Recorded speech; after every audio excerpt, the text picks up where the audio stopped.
Hey guys, it's Dr. Seitz with Sights and Sirens. Today I want to quickly take a moment to talk about aspirin and nitro. So I've seen this question come up a lot of times with medic students and EMT students when they're getting ready for the National Registry.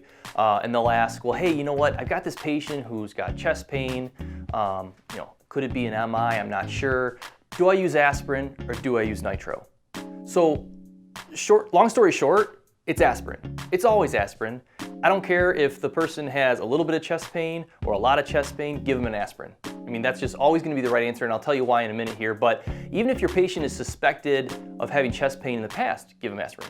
If you feel like you're having chest pain right now, go take an aspirin. Pause this video even if you feel perfectly fine and go take an aspirin. Aspirin's always the right answer. And the reason is that aspirin is kind of a drug that's, I think, we take for granted. So when it comes to chest pain and aspirin, chest pain, our big thing in emergency medicine is to make sure that a patient's not having a heart attack. But there's really no way to actually do that unless we go in and we do a cardiac catheterization. So we give aspirin because aspirin is an antiplatelet medication. The clot in their blood vessels, in their coronary vessels, is made up of platelets and thrombus. So what aspirin does is it blocks those platelets.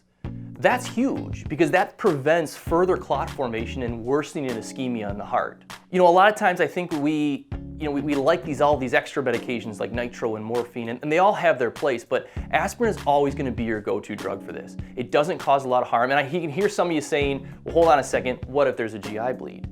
I don't care if you're bleeding out or exsanguinating. I think you're having a chest pain from a heart attack, I'm going to give you aspirin because I can give you blood to replace the blood products that you're losing. I can't do anything about your heart dying except to give you aspirin. So aspirin's always the right answer here.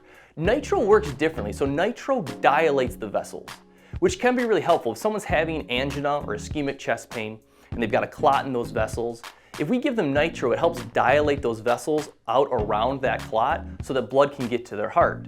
Well, that's great. It alleviates some of their pain because they no longer have that ischemia going on, and it allows blood flow to that area so that not as much tissue dies. The problem is as soon as that vessel constricts back down again, you're going to be in the same boat, right? So you'd have to keep giving nitro, and we do sometimes give nitro in repeating doses to patients who are having chest pain because of this kind of vasospasm. We're trying to dilate those vessels back out.